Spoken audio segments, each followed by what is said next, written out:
morning, everyone. Welcome to OGO. We're meeting number 143, the House of Commons Standing Committee on Government Operations and Estimates, fondly known everywhere as the mighty OGO. Before we start, colleagues, I just need feedback from the committee, please. We, of course, have Global Affairs here today. The motion stated only Ms. Nicholson. Global Affairs was asked to have Mr. Cousineau, who's the lead ADM responsible for the department, attend today, but because the motion only called for her, I will leave it up to the committee to decide whether that Mr. Cousineau, should be allowed at the table or not. So I'll just do a quick show of hands, please. Okay. Yes, no?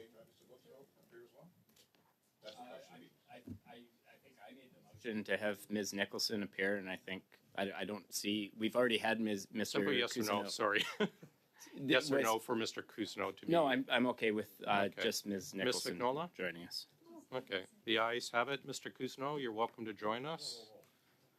They have it with Julie. They've all said yes. Sir? Just a math question. Very short comment. Thank you for that, first of all, to all the colleagues who supported us. Prior to the meeting, I informed you and the clerk that Minister will be appearing on November 7th. That was my mistake. She will actually be appearing on November 5th. So, Mr. Clark, you are 100% right. I made a mistake. It is November 5th that the Minister will be showing. So that was a mistake on my part. I just wanted to correct. Wonderful. That's great news. I appreciate you following up on that. Thank you. So the 5th and the 7th then. Point of order. Mr. Barrett? Yeah, so my understanding is that this committee passed a motion that no witnesses can be added without the committee having duly considered that in advance. That there was quite a bit of consternation about that. This witness, Mr. Cousineau, has appeared before the committee as a witness before, so he's being recalled today without it appearing on the meeting notice. We have Ms. Nicholson, who's been called specifically to answer questions. So Mr. Cousineau has not been requested to be here by the committee. So is it going to be the practice going forward that we can just summon people out of the gallery to ask them questions? And if so, are we going to do that today? Are we going to pull other people from the gallery? This is a very unusual practice. It's, I don't think, a good one, to be clear, and it needs to be understood that if this is sustained, that Mr. Cousineau sits at the table, that unless questions are directly given to him, that he's not permitted to speak. So there's no questions that he can answer unless they're put directly to him. The committee didn't ask for him to be here. I appreciate that. And on this point of order, we have in the past, in the 9 years I've been on this committee, we will ask for a department or a person, other people will attend with them or in its stead. I'm fine ruling that to allow Mr. Cousineau. We do have that rule. It was not the others on anyone else on the motion, but it was a request from Global Affairs and committee has approved it, so I'm good with it. So we'll continue. So Mr. Cousineau is not permitted to answer questions. You do not have to ask him questions. If you're directing the question or anyone's directing the question at Ms. Nicholson, we would expect Ms. Nicholson to respond. If we ask questions of Mr. Cousineau, I expect Mr. Cousineau to respond and not Ms. Nicholson. If we're fine then, we have a 5-minute opening statement from Ms. Nicholson. Please go ahead. Thank you, Mr. Chair. Good morning, honorable members. I am pleased to be here today in support of the committee's important work to ensure accountability and full transparency of government operations, including those of Global Affairs Canada. I will speak today first to my role as Chief of Staff to the Associate Deputy Minister, and second to the context and content of 2 emails dated June 17th and July 25th of this year. Turning to my role as Chief of Staff within the Associate's office, I sometimes liken my job to that of an air traffic controller. I serve a coordination function providing oversight of the associate schedule and overseeing the flow of information between the department's subject matter experts and the associate's office. My work supports senior officials, enabling them to do their jobs effectively. On occasion, I also serve a liaison function between the department and the minister's office to provide an initial overview or quick update on a file. The minister's office may then ask for a full briefing by the experts who manage the file on a daily basis. Here, I summarize the best information available at the time as provided by the file experts. C'est dans cette capacité de It was in that liaison capacity that the June 17th and July 25th emails of interest were drafted, so I'll now turn to the context and intent of that correspondence.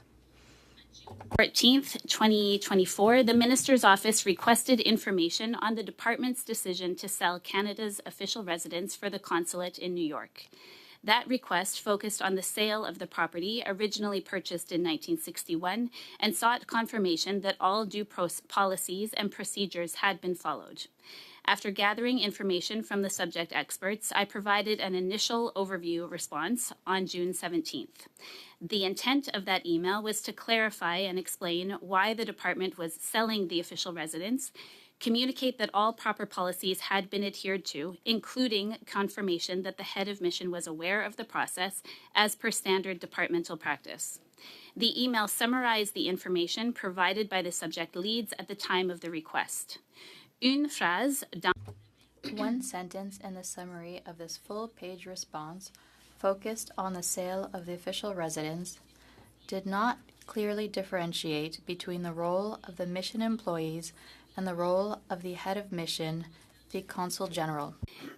Consul General, excuse. In that sentence, I intended to convey that the mission staff had been instrumental in supporting this headquarters-led process throughout the past 10 years, and that the Consul General was engaged and aware that a process was underway.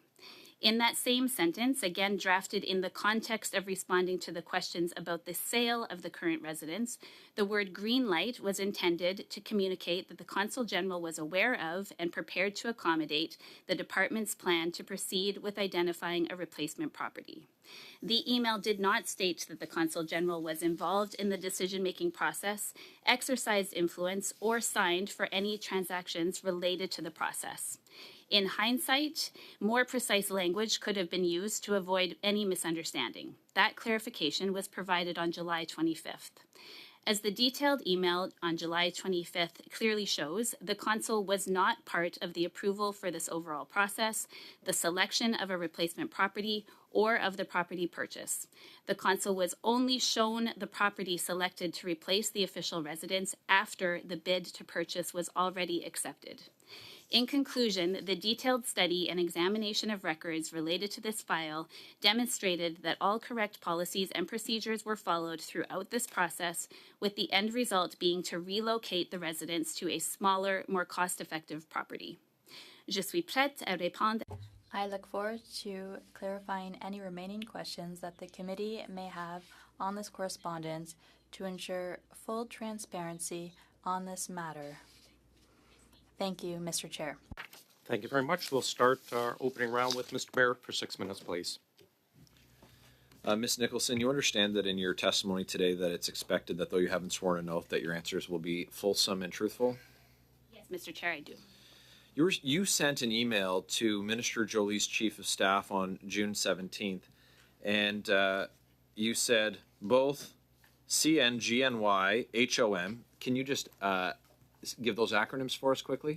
Certainly, CNGNY refers to how we refer to the consulate. And HOM is? The head of mission. Right. Both CN, GNY, HOM, and staff have been instrumental throughout this process, with the HOM providing the green light for the selection of the new residence. Did you personally have knowledge of Mr. Clark's personal involvement, or was that relayed to you? And if someone related to you, who was that? Mr. Chair, as I stated in my opening remarks, my role is to summarize the information that is provided to me at the best available information at that time. Okay, who provided the information to you? In gathering the information to convey and respond to the minister's office, I engaged with the property branch. Okay, who in the property branch? Mr. Chair, my interaction was with Robin Dubois, the Assistant Deputy Minister for the Property Branch. And that's the only person? Mr. Chair, I also engaged with members of his team, including the Director General for Policy and Planning of the Property Branch. And that is? That person is Frank. And apologies to Frank, I won't be able to say his last name correctly, Huzang Ngabe. On July 24th, this committee passed a sweeping accountability motion on this $9 million condo purchase for a Liberal insider during a cost of living crisis here in Canada. And then the following day, you issued a bogus correction to your June 17th email.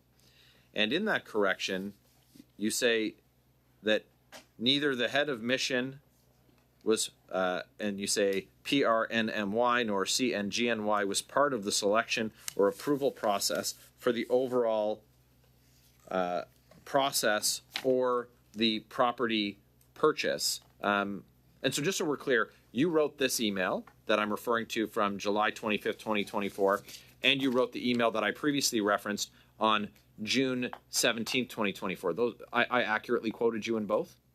Yes, Mr. Chair, I drafted those emails. Okay.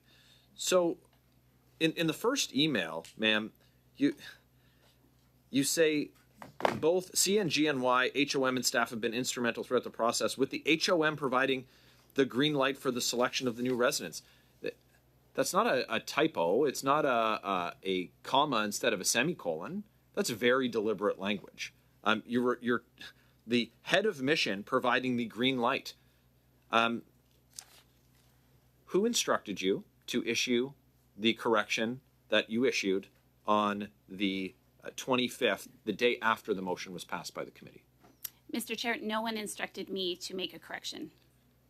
Okay, so you'll have to elaborate, ma'am. The timeline is beyond curious. June 17th, you explicitly say the head of mission greenlit the project.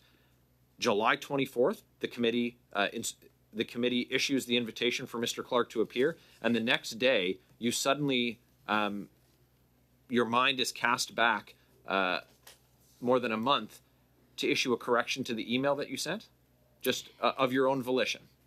Mr. Chair, as I said in my opening remarks, the term green light, well, first I think it's important to remember the context in which the first email was drafted. With all due respect, ma'am, the question was about the genesis of the so-called correction email that you sent.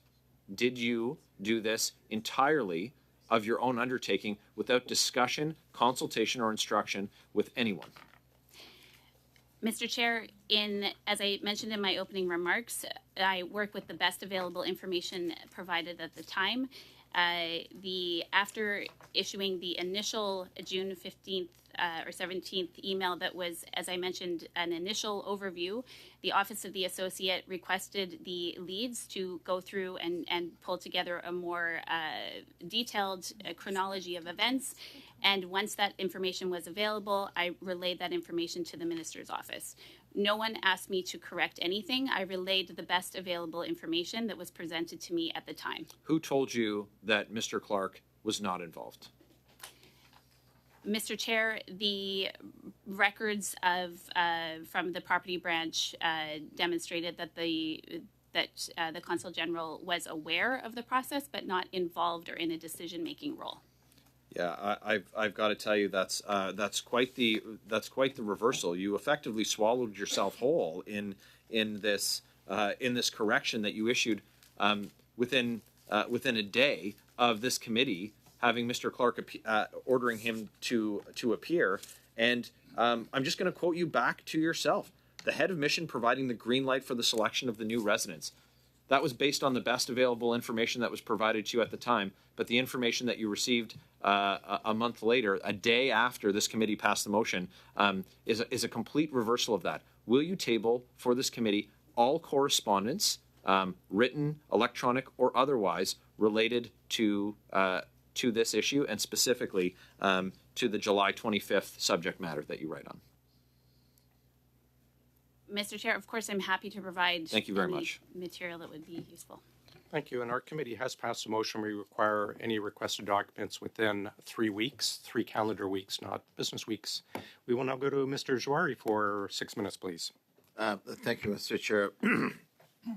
Thank you, Madam Nicholson, for joining us and clarifying. So I'd like to get an understanding of two things. Number one, the general role that you play and the process that you go through as far as providing update with the lens as it relates to the residents. And what I've jotted down is there seems to be some conversation on June 14th, which led to June 17 update. A motion was passed in July 24th for a study, and on July 25th, you felt that you needed to make some clarification. That's the chronology that I have. But let's start with the role that you play within the department. What role do you play? Certainly, Mr. Chair, as I mentioned in my opening remarks, I serve as the Chief of Staff to the Associate Deputy Minister. My role is largely to ensure that she, in her role, has the information that she needs to really carry about her key business. And specifically with respect to this question today, my role was really that of a liaison function, just to move information between the experts, the property branch, and the minister's office. So how often do you meet with the assistant deputy minister? With the associate deputy minister? Yeah. So I work with the associate on a daily basis. Okay, so do you guys have a weekly, or do you talk about topics on an everyday basis? We spend a good deal of our time together and have set meetings, touch bases in the morning to go over key files for the week. Okay, so was this one of the key files that you were providing update on June 14th? No, Mr. Chair. On June 14th, the question came to our office from the minister's office. Okay, so on June 14th, a question came from the minister's office making inquiry about this. Was that a regular part of inquiry from the minister's office coming to your department across many different things, and that happened to be one of them as well? Yes, Mr. Chair. The role of the deputy minister's office is to ensure, first and foremost, that the running of the department is being handled, but also to ensure that the minister's office has the most up-to-date information on whatever might be of direct relevance to their work.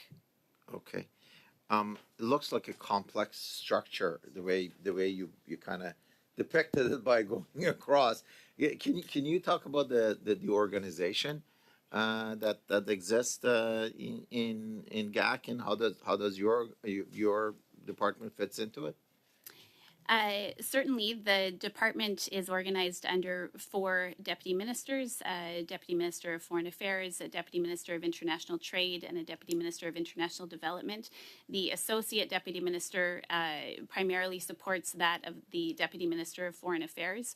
Under each of the 4 deputies, they each have clear branches of responsibility, is how we refer to them, and that are components of the department that work on different aspects.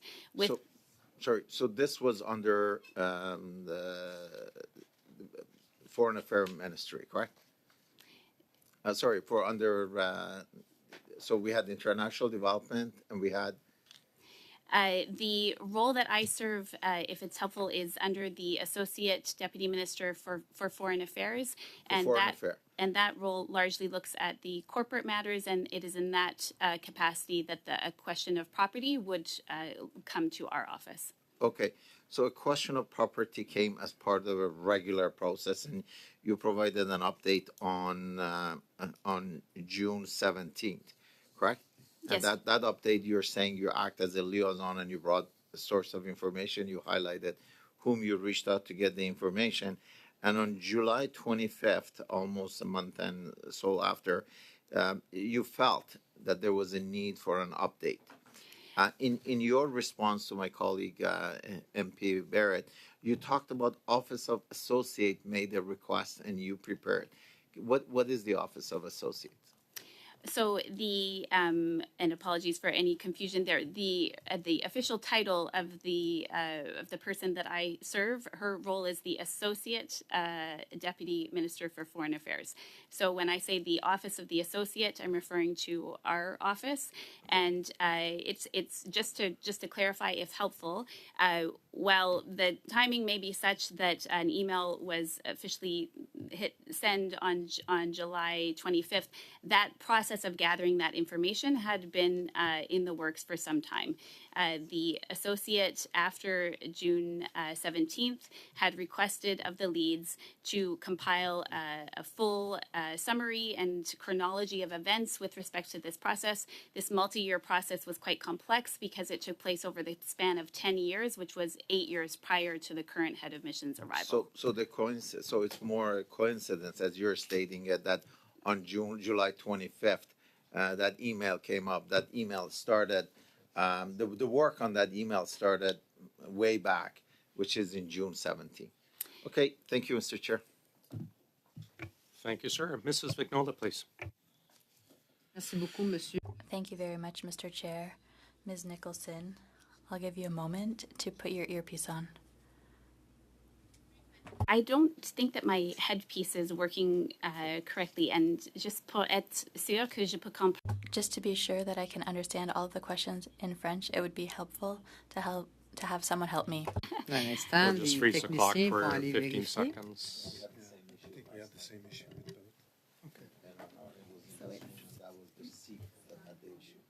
I think it's more you're the issue. Sorry? I think I know. I should turn.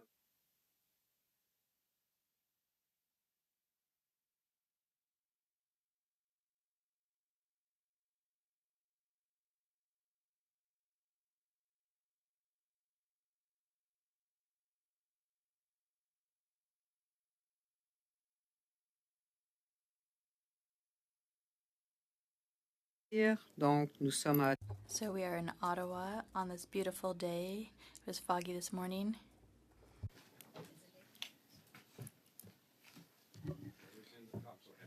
Merci. Thank you very much. So my colleagues have already talked about this, and I'm trying to fully understand the statement from the email on June 17th versus July 25th. When you wrote, the head of mission and staff from the mission played an instrumental role throughout the process, what does that mean to you? That they were instrumental, what does that mean as a concrete action? Je vais I will answer in English just to be certain that I'm clear. sorry, but this still wasn't working very well, so I really didn't hear most of the question, with apologies. We'll suspend for 30 seconds. Sure.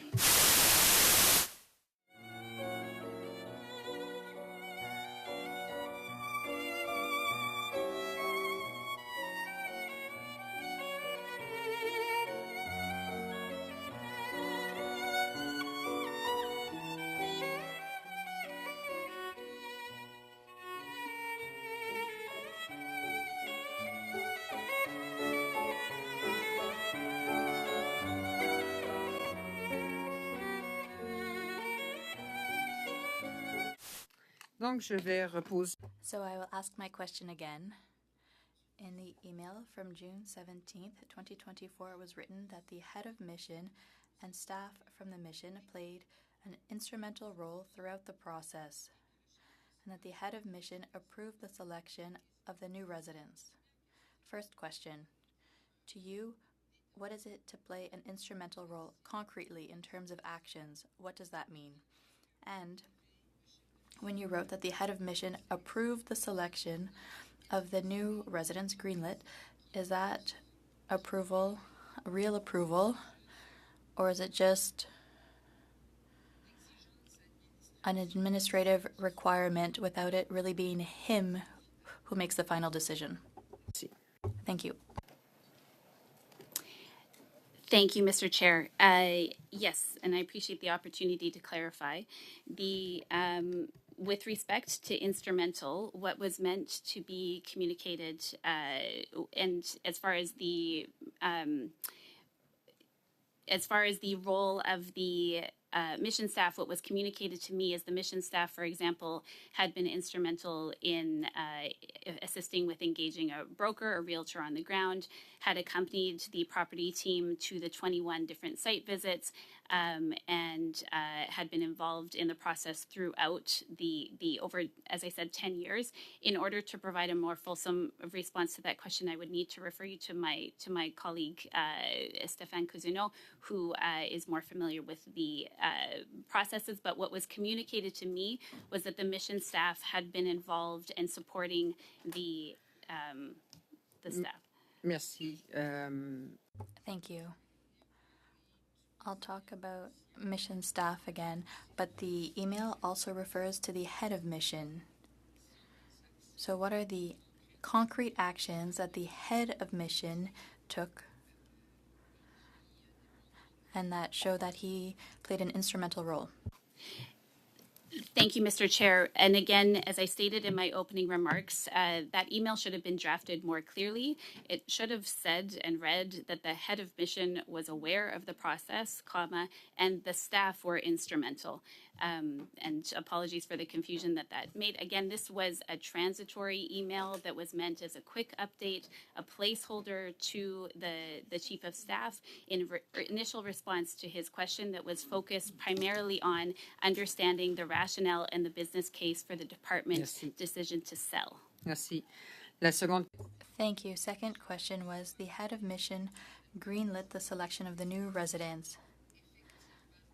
Did he actually approve it or greenlight it, or was it just an administrative obligation? And if he didn't greenlight it, what would the consequences have been? Mr. Chair, as I mentioned in my opening remarks, the term green light was meant as a thumbs up. It was just intended to communicate that the Consul General was aware of and prepared to deal with the hassle of moving partway through his assignment, and that he had not raised any concerns with the department's decision to move forward with the selection of the sale. Again, could have been crafted better. At the time, this email was focused primarily on addressing questions about the sale. Et s'il ne l'avait pas approuvé? And what would have happened if he hadn't greenlit it? What would the consequences have been? The department, in order to answer that question, I would need to refer to my colleague, Stéphane Cousineau. My limited understanding is that the head of mission is not in a decision-making capacity at any mission. Parlant de vos notes d'allocution. Speaking of your opening remarks, usually we ask to receive them in both official languages 48 hours before the meeting. Would it be possible for you to submit them, please, as soon as possible so that we can have them in front of us? Certainly. My apologies, Mr. Chair. My understanding was that had been done by the department. I believe that I have remarks on hand that I'd be happy to share if that would be helpful. Merci beaucoup. Thank you very much. Thanks. We'll ensure the clerk sends them out. Mr. Bachrach, please go ahead, sir. Thank you, Mr. Chair. Boy, this is a frustrating bit of testimony and somewhat unbelievable, to be honest. Ms. Nicholson, the things that you're saying are tough to believe because you strike me as someone who is very precise and very professional in your conduct. And what you're claiming is that you accidentally mischaracterized something that seems to be characterized in a very specific way. Does not the term gave the green light, isn't that synonymous with approving something? You've characterized it as okay and willing to go along with a process, but if I say that someone gave me the green light, to me that means that someone approved something. Is that not the most common definition of that phrase? Mr. Chair, I'm unable to speak to common definitions. I can only speak to my intent and how I intended and what I was intending to convey. And as I said in my opening remarks, that sentence, again, was drafted in the context focused on the sale of the current residence and was intended to communicate that the Consul General was aware of and prepared to accommodate the department's plan to proceed with identifying a replacement property. It was no way in meant, and as I stated in my opening remarks, I did not say that the Consul General was involved in any of the decision-making process. I did not say that he exercised influence or signed for any transactions, and there have been no records found that indicate anything to the contrary. Again, the email drafted on June 17th was an initial email, a quick update, a transaction based on the best available information that we had at the time. As I said, in hindsight, the language could have been drafted more precisely, but again, the context for that email was drafted specifically focused on responding to questions from the minister's office about the sale. Why was the department taking a decision to sell a property it had purchased in 1961? And our intent and our area of concern and focus was principally and totally focused on communicating the department's business case and rationale for that decision to sell. Ms. Clark, there's two possible explanations for what happened. One is the explanation you've provided, which is that you accidentally mischaracterized what occurred and used language that you shouldn't have used because it didn't accurately describe what happened. The other explanation is that actually Mr. Clark was involved in the process, did give the green light, tried his best to avoid having any documentation of that, and yet despite trying to avoid documentation, ended up with this email on June 17th, which was then corrected.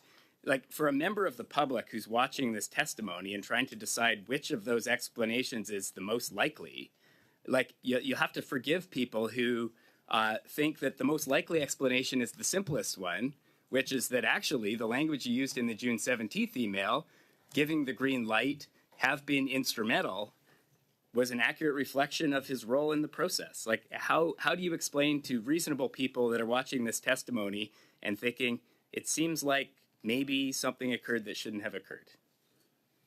Mr. Chair, as I mentioned in my opening remarks, a mistake was made. The department proactively provided that clarification to the committee, anticipating that there could be concern, fully cognizant of how language taken out of context could be misinterpreted.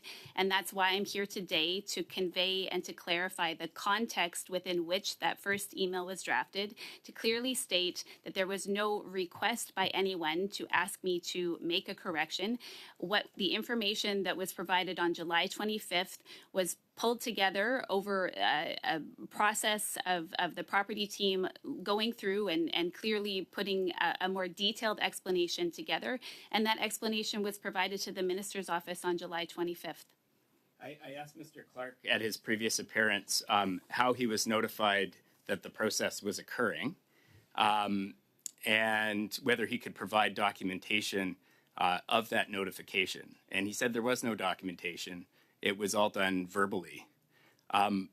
Is that convenient? Is that appropriate given the context, given the need to document, notification of significant officials like Mr. Clark? Like, it seems unusual that something like notifying the Consul General that a process was taking place wouldn't be documented in some way through an email or a memo or something like that.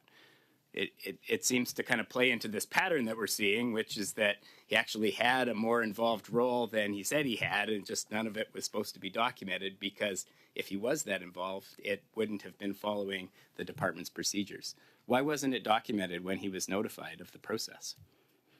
Mr. Chair, unfortunately, I'm unable to speak to whatever transactions or communications would have taken place on the ground. For that, I would need to refer the committee to my colleagues at work at our mission in New York.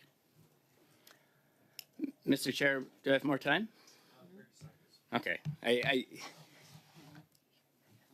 I'm not sure how much further we can take this testimony other than just to express my total incredulity at the fact that the language used in these professional communications is so specific and seems obvious to many members of the committee that the language was meant to convey Mr. Clark's role and then was retracted. Maybe my last question will be this.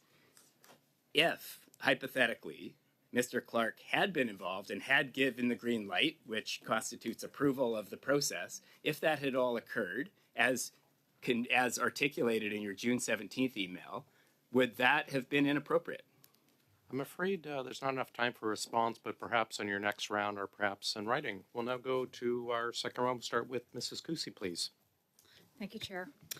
Ms. Nicholson, the Treasury Board just recently increased the approval threshold from $4 million to $10 million, as I'm sure you're aware, in 2022. How many real estate purchases did the Minister of Foreign Affairs approve on an annual basis, both before and after this significant change, please? Mr. Chair, with apologies, that would be outside of my scope and area of expertise. I would be happy to refer the question to my colleague, Stéphane Cousineau. That's not necessary at this time. Perhaps if Monsieur Cousineau could provide this information to the committee and table it, that would be truly appreciated. Thank you.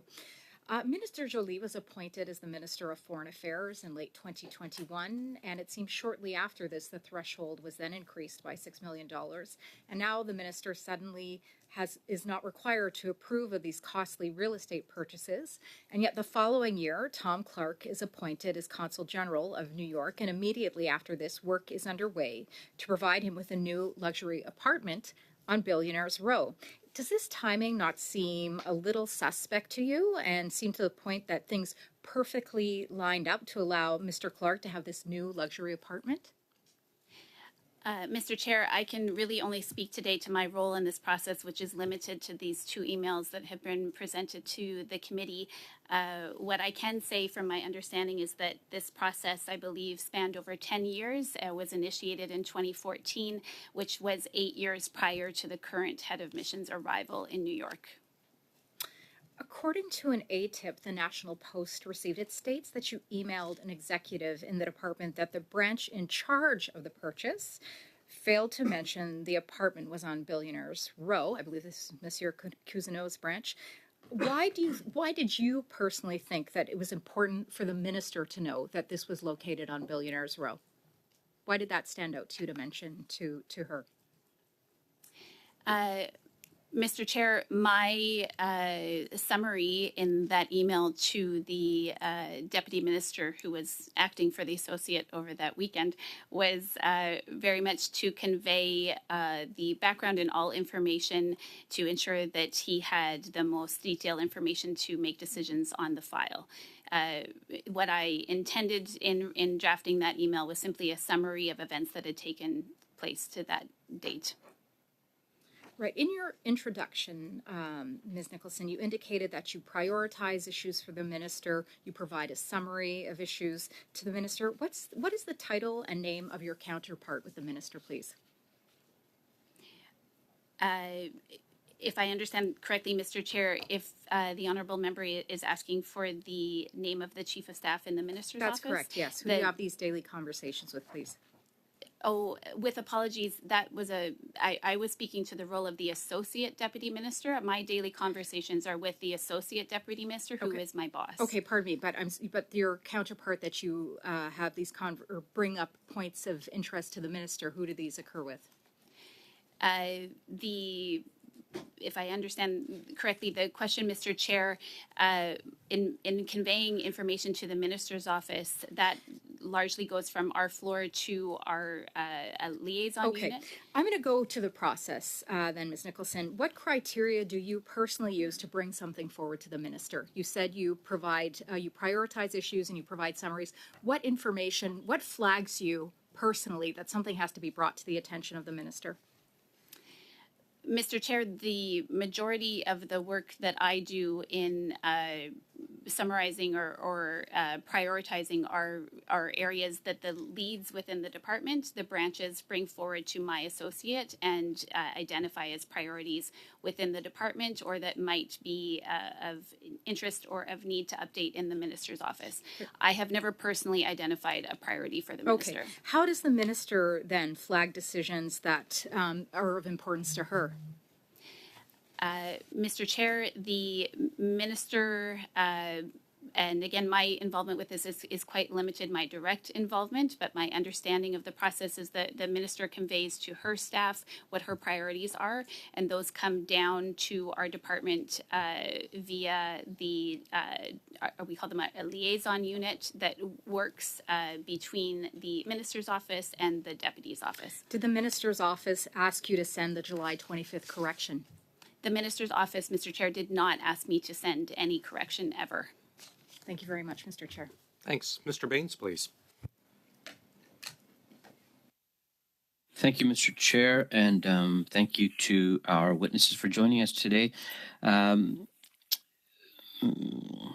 Nicholson, can you please share with us, as you work closely with experts involved in the sale of residence, can you share your perspective on how the department adhered to policies, ensured that there was transparency throughout the process? And did you review the records that your office requested? Did they show any interference in this purchase by Mr. Clark? Mr. Chair, the review of any documentation and the processes and procedures is done by my colleagues, the experts on this matter, who have years of expertise on property branch. I don't personally have the expertise to review their documentation. Do you know that have they completed their review? Mr. Chair, I would need to refer to my colleagues for that. I wouldn't want to misspeak. That's outside of my area and scope. And is there a review happening right now? Mr. Chair, the Office of the Associate requested, as I stated earlier, and happy to clarify, that following the initial summary that was provided to the Minister's Office, that a thorough review be conducted of all of the processes and procedures, including the chronology, and that was what was presented to our office, and that is what I presented on July 25th as an update to the Minister's Office. And that's activated now. That's in action. Mr. Chair, again, to give you a more fulsome and... Just to confirm, yes or no, if that's in action. Mr. Chair, I honestly don't know if it's completed or not. It was asked and the information was presented to me on July 25th, and that's the extent of my knowledge. Maybe not concluded, but has it been activated? Do you know if it started? Certainly, Mr. Chair, the outcome of that information was conveyed in the email that I conveyed and provided to the Minister's Office on July 25th of this year.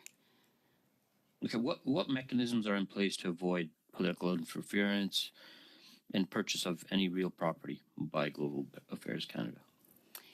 Mr. Chair, I certainly know that there are processes and policies in place, but unfortunately that's outside of my scope. I would be happy to refer you to my colleague, Mr. Cousineau, who could better answer that question for you. Sure. It's going to be a pleasure for me to clarify this point. In response to the question that I got, which is how do we actually ensure that the decision-making is actually managed by internally the real property expertise and with no influence, is we actually have a very, very clear governance which involve all the real property expert at the table and the different actually stakeholders. There's ongoing interaction with the mission, which is understandable because we need to make sure that the requirements are very clear. As part of that process, absolutely, we always make aware the mission, but there's no involvement in the selection or any purchase. They're only there to ensure that as we apply the process and the plan, that the limitation is there for any impact on their operation, which is why we always check with the mission to make sure that we can proceed with our plan because they need to be continuing into their operation. So once again, this process was actually complying with all policies, all process, the Chapter 5 of our real property framework that we have in place and was well executed. And we still believe that it's a great investment for the Canadian taxpayer. Thank you. Okay, and what price threshold, if there's any, do real property purchases require the authority of the Minister of Foreign Affairs? Mr. Chair, I can take that. Yeah, Mr. Chair, I can take sure. that question. Whoever has the information, please answer. Oh, good. Mr. Chair, I'll be pleased to actually take that question and authority. The minister is actually adhere to the delegation of authority that we obtained from Treasury Board. In this case, the authority to purchase like official resident was $10 million, and we followed that delegation authority that was provided to the minister and the departmental authority. Mr. Cousineau, maybe the earlier questions that Ms. Nicholson didn't have the information for. Do you know if a review has been activated on this? We only have time for a yes or no. I will say yes, and the information has been provided already. Thank you. Thanks, Mr. Baines. Mrs. Vignola, please, for 2.5. Pardon. Merci beaucoup. Thank you very much, Mr. Chair. Ms. Nicholson, I'm sorry for the interpreters. Ms. Nicholson, I've listened to you, and I have the impression, I've experienced it before in another life, I have the impression that I'm talking to someone who's covering for someone else, who's covering someone else's mistake, a decision by another person, because it's what needs to be done. In all sincerity, I hope it's not the case. If it is the case, I find it sincerely unfortunate. But I need to ask you the question. Are you covering for someone? Mr. Chair, and I appreciate the honourable member's concern. This really is a simple matter of a misword or a different choice of a word. If we could go back in time, we would write the email differently, make it more clear. But the information that I've provided to you and all of the testimony that I've given to you is accurate. Okay. The threshold for the purchase of an official residence was increased in 2019. It's now at $10 million, if I recall correctly. In the past, residences were built, for example, in Peru, it cost $16 million for a chancellery over 10 years ago. And there just needed to be an authorization. Is it Global Affairs that requested to Treasury Board that the threshold be increased so there no longer needed to be a request? Mr. Chair, I have a very cursory knowledge of our authorities and would need to refer that question to our Chief Financial Officer or perhaps to someone. I'm not sure that Stefan would actually know that question either. So we would need to come back to you to give you a fulsome response. Merci. Thank you. Thank you. Mr. Bachrach, please. Ms. Nicholson, have you ever met Mr. Clark? Mr. Chair, I have never met Mr. Clark. How did you know that green light was a mischaracterization of Mr. Clark's role? Mr. Chair, as I stated in my opening remarks, after providing the initial summary that was intended as a very initial overview to the Minister's Office on June 17th, we asked our colleagues in the property branch to provide a more fulsome explanation or chronology of events. And in that chronology of events, it was very clear that the head of mission had, very much aware that a process was going on and underway that predated his arrival, was in no way influential. And when I saw that information and realized how things could be interpreted from my initial email, I took the liberty of ensuring that that both the department and the Minister's Office had the best available information at the time. And what prompted the request for a more fulsome explanation of events? Mr. Chair, as evidenced by your article in the National Post, our office was not aware of this transaction, and so our our office while we had the initial conversations with Property Branch to gather the initial information provided in June 17th. There was certainly an acknowledgement that this transaction there was interest within the Associate's office of having a more fulsome understanding of that transaction, and as such, the request came from our office to pull together a detailed chronology so that, because Mr. Chair, it's also quite complex. It was spanning over 10 years.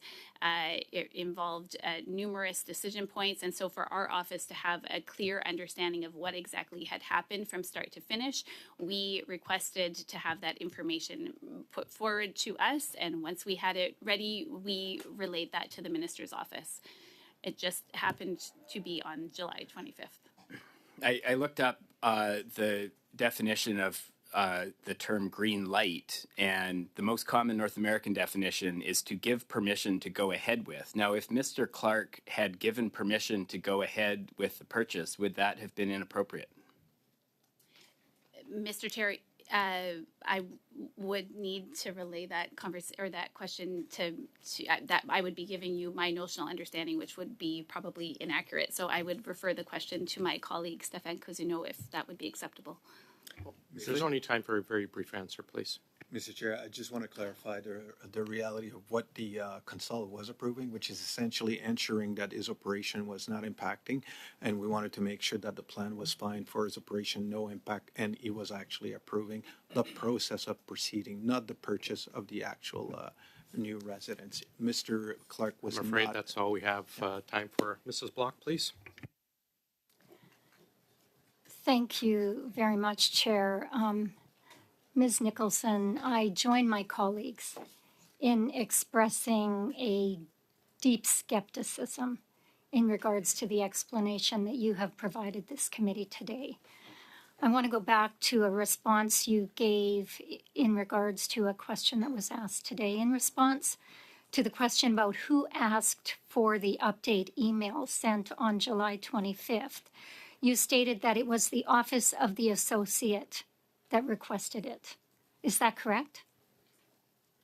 Yes, Mr. Chair, to the best of my knowledge, that is correct. Okay, and are you the Chief of Staff in the Office of the Associate? Is that the office you are referring to? Yes, Mr. Chair. So you're telling us that your own office requested you for the update. Is that correct? No, Mr. Chair, and I apologize for any confusion. It was our office requesting of the leads, my colleagues in the Property Branch, that they provide the chronology. Okay, thank you for that. There's a lot of confusion being created here today. In fact, I want to go back to the email that you sent on July 25th, and in that email you state that the reason for this update email was because of a conversation between Minister Jolie's Chief of Staff, Peter Wilkinson, and the Chief of Staff of the Deputy Minister, Carolina Guay. And I'm going to quote what you wrote at the top of your email. Peter, following your conversation with Carolina, and further to my email of June 17th below, I am writing to provide additional information on the purchase of a new official residence for the consulate in New York. I think we may have found the subject expert that you have referenced in your testimony earlier in this meeting in regards to who advised you on what should be in the updated email, and that would appear to be Mr. Wilkinson, in conversation with Carolina Guay. So, and I hope I'm saying her last name right. So I guess I'm going to give you one more opportunity to tell this committee, did anyone in the minister's office, anyone at any level in the minister's office, directly or indirectly ask you to provide an update and to include this information in it? Mr. Chair, as I mentioned in my opening statement, the email that I provided on June 17th was an initial email to the minister's office. That's not what I asked. I asked, did anyone in the minister's office ask you directly or indirectly to provide the information that you included in this summary? Mr. Chair, unequivocally, no. There was no instruction on what to include. We were providing information to the minister's office. The minister's office had asked for what was the rationale and the business case for the sale of the original property purchased in 1961 and asked if the head of mission was aware. I do have the email in front of me. When did the conversation between Peter Wilkinson and Carolina Guay take place? Mr. Chair, with apologies, I don't have that information top of mind. I would need to go back and consult with the individuals in question, as I wasn't in that conversation. But it certainly would have happened sometime between the June 17th and the email that you sent. And I'm going to assume that it probably took place much closer to the July 25th date than it did to the June 17th date. I want to ask you, Ms. Nicholson, if you will table all communications, emails, written documents, or phone calls between yourself and any member of the Real Property Branch of Global Affairs Canada, Peter Wilkinson, Carolina Guay, and anyone working at the consulate in New York City from June 1st, 2024 to October 3rd, 2024.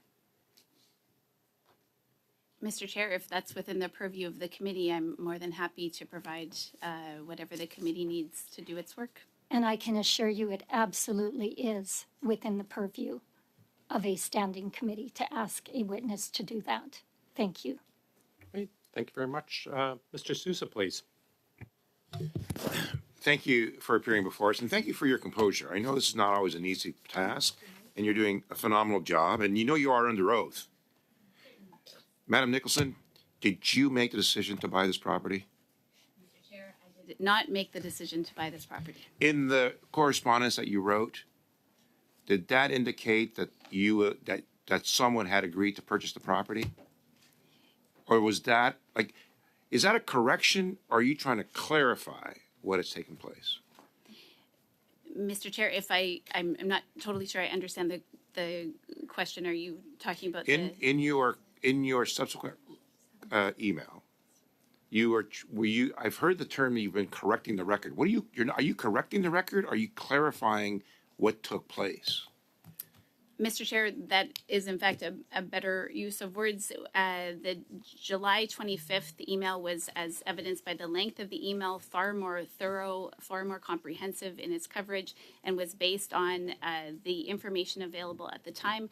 As I said earlier in my opening remarks, in my role, I provide the best available information provided to me at the time of the request. Is it appropriate for anyone from government that's proceeding to make a major transaction of this nature on behalf of Canadians, by saving Canadians money, no less, in this transaction to the tune of $7 million, is it appropriate to then advise or consult with the head of that particular residence who's going to then be impacted by the change? Are you requesting or did you advise for purposes of acknowledging a sale, or was it acknowledging the process by which that person would be impacted, or that department? Mr. Chair, my colleague would be better placed to fully answer that question. I can speak to what I intended to convey as a non-expert on this matter in the email that I drafted. And as I stated in my earlier remarks, my intent in utilizing the term green light was simply to demonstrate to the minister's office that the head of mission was aware that a process was underway that would require him to move partway through his assignment and would impact him. In order to give you a more fulsome answer to your question, I would need to refer you to my colleague, Mr. Cousineau. Mr. Cousineau, I think you've already responded to that effect, but by all means, reaffirm if you may. Thank you very much, Mr. Chair. No, absolutely. The reason why we make the consul and the head of mission aware is not only is it impacting him personally when we move, but it's impacting the whole operation of the mission, which is making even more important to keeping aware of the actual process that we're putting in place. But once again, I'm going to reiterate, there is no involvement from the EDM mission in terms of the selection or the purchase of any. And the purchase creates a net benefit to the taxpayer? Absolutely. I could provide you the breakdown. The business case is very clear. We're actually selling, overall picture here, selling a current OR at $13 million. We're purchasing one at $9 million. We're also adding what we're going to be doing in cost saving from a renovation perspective. We're saving an annual ongoing cost of $115,000, which leads to that net present value of roughly up to $7.4 million. So one pager on that? We could. If that could possibly. And now my next question is in regards to the head, to the Consul General himself. How long has this process been in play? How long have we been looking at relocating the residents? Mr. Chair, I can take that response as well. As explained in history, we were actually looking into this file for probably the last 10 years. There was actually a report that came out on the 17th on the situation of the actual OR. So I would say it started in 2017, where there were consideration for either renovation or replacing the resident. With the COVID, the increase in terms of price of the real property market in Manhattan, there was a very detailed analysis through the governance and tools and process that we have that indicated very clearly that it was the best to actually replace with a new. Who made the decision to buy the property? Mr. Chair, the decision was done according to departmental authority by our DG expert of real property. Did the Minister of Foreign Affairs make a decision to buy the property? Mr. Chair, there was no political influence, and no, the minister was not involved. Did the Consul General make a decision to buy the property? Mr. Chair, no, the Consul General was not involved in the selection and the purchase of the OR. So the process was followed. Clarification was provided to ensure that people impacted would be aware and acknowledge the existence of this transaction. The transaction, which ultimately benefits Canadians to the tune of $7 million, because the net value appreciation of that is in the favor of the taxpayers, and the location is in keeping with other consul generals. In fact, it's one of the less affluent residents. Is that correct, Mr. Cassano? Mr. Chair, absolutely just a yes, correct. No answer is all we have time for. Yes. Thanks. Mr. Barrett. You said you receive information from subject matter experts. Is that correct? Yes, Mr. Chair. So you insert the information from the subject matter experts. You are not the subject matter expert. Is that correct? That is correct, Mr. Chair. So that means, respectfully, that on the $9 million condo, you are not the expert. That would be accurate, Mr. Chair. So you received information from the experts before you sent this email on June the 17th. Is that correct? Mr. Chair, as I mentioned in my opening remarks, in compiling the information for the June 17th email, It came from the experts. That came from our property branch, yes. So you just testified that you issued a correction to your email, and so the story that you've told today doesn't add up, just like the two emails that you've sent that don't add up. You're saying two contradictory things, that you only report the info that you receive, but on July 25th, you arrived at a conclusion on your own, absent the other information. So if the subject matter experts told you in June that, to use your words, that the head of mission providing the green light for the selection of the new residents, if that's what the experts told you, if you're just air traffic control and you just landed the information in the document, well, where did the new information come from? Mm-hmm. This is what doesn't make sense. Which subject matter expert told you on July 25th, the day after a standing committee of the House of Commons launched an investigation into this $9 million condo, which expert told you that Mr. Clark didn't have anything to do with it? Their name. Mr. Chair, as I mentioned in my opening remarks, the experts have already been stated. Mr. Robin Dubois, who is the Assistant Deputy Minister for Property, and his team. And just to clarify that the request for the chronology and the information that was provided in that quite fulsome email was requested. That request had been made. Yeah, when? On what date? On what date was the request made for the chronology from the minister's office? Mr. Chair, as I mentioned in my opening remarks,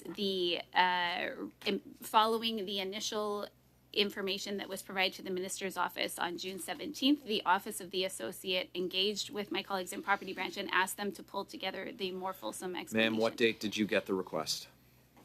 Mr. Chair, I would have to go back. I don't have a date off the top of my head. Okay, we're going to need you to table it because it just seems. And do you agree to table that with the committee? Of course. Okay, so it seems incredible. Like, what a coincidence that you get the information from the experts and then you circulate that in the department, and a correction is issued only after just a happenstance conversation with the minister's office. And suddenly the head of mission is no longer giving the green light. Like that simply does not add up. It's absolutely not believable. And in the absence of proof, of proof of what you're saying, it appears that you're misleading us today. Because we have your own words. We have your own words making the assertion that the green light was given by the head of mission, by Tom Clark, to buy a $9 million condo. After the Treasury Board changed the rules to allow for purchases of less than $10 million without cabinet approval. It's like this perfect puzzle was put together, and the only interruption was a standing committee started an investigation, and suddenly a correction needs to be made. Does that sound believable to you? Does this presentation of facts sound believable to you? What you say on June 17th is one thing, and then of your own volition, without any new information, at the end of July, you say the complete opposite. You assert the complete opposite without evidence that what you're asserting is true. Mr. Chair, it would be inaccurate to say that there was no new information presented. As I have said from the outset, the email provided on June 17th was very much an initial overview, not intended to capture everything and focus specifically on the sale. From an overview perspective, that is our time. From an overview perspective, you said Tom Clark gave the green light, and you only changed your story after an investigation was launched. That's the bottom line. Thank you very much. We'll go to Mrs. Atwin now, please. Thank you very much, Mr. Chair, and thank you very much for being here with us, Ms. Nicholson. And if you'd like to, clarify as well, so did you assert, was it a complete opposite? Was it the opposite of what you were saying in the second, or was it a clarification? Mr. Chair, and thank you.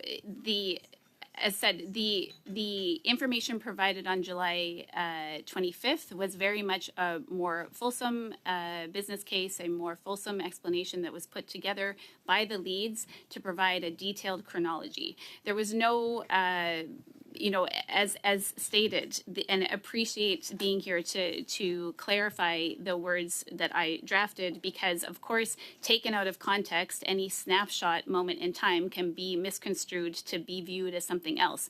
I am here today to correct, as the author of the statement, what was intended, and what I intended in drafting that statement was simply to convey that the head of mission was aware, had not raised any concerns or objections with the department's plan to proceed with the purchase, and there was certainly additional information in response to the member's previous question that was brought to our office and was gathered by the property leads between June 17th and July 25th. That's why they were asked to gather additional information. So it would be inaccurate to say that the information provided on July 25th came out of nowhere. That would be inaccurate and is not the truth. Very much. And so the green light referred to the department's plan in the process and not on the purchase of the property.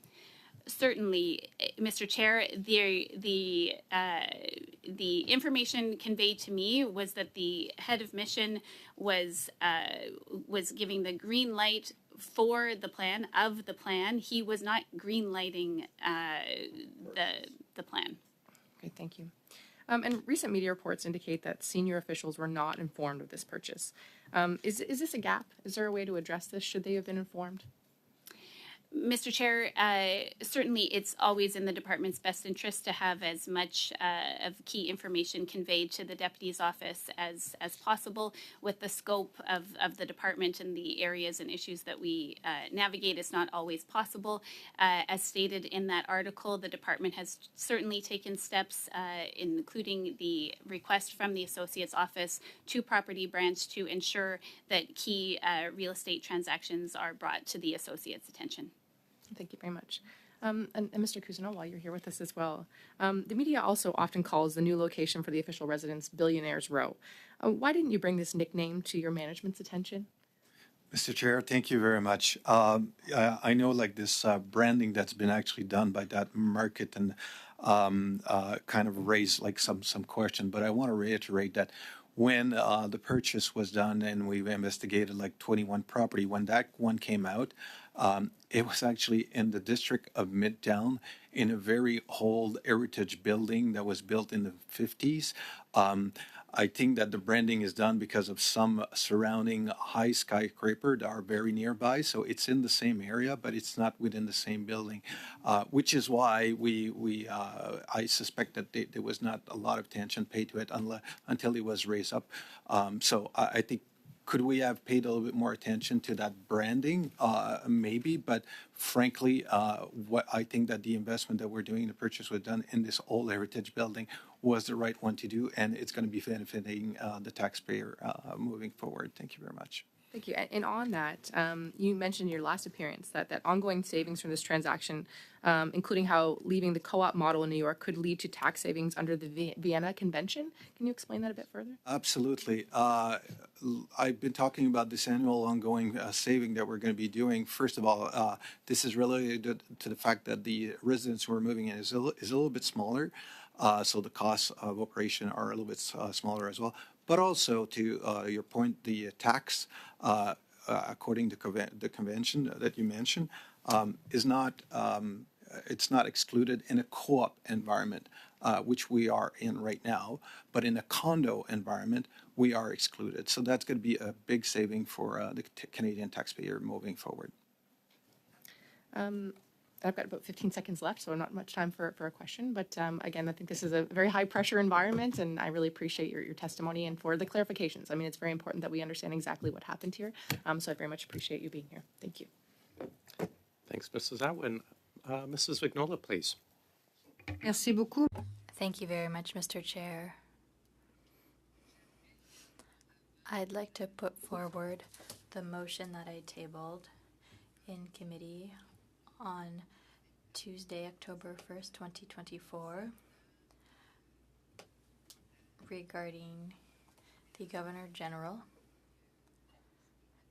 and what was requested of the committee, that the committee take stock of the fact that the Governor General cannot speak well to Francophones in Quebec and elsewhere in provinces in their mother tongue, that it express its deep disappointment that after 3 years since her appointment, the Governor General of Canada is unable to sustain a basic level of conversation in French in the exercise of her title as representative of the sovereign in Canada, and that she has spoken only in English when French is the only official language in the province of Quebec, and requests the chair to report to the House as soon as possible. So this is simply a request to report to the House on the situation, a report on our disappointment. I hope it's not just me who is very disappointed in the face of such a situation. She is the representative of the King of England, and consequently the head of state of Canada. The head of state speaks French.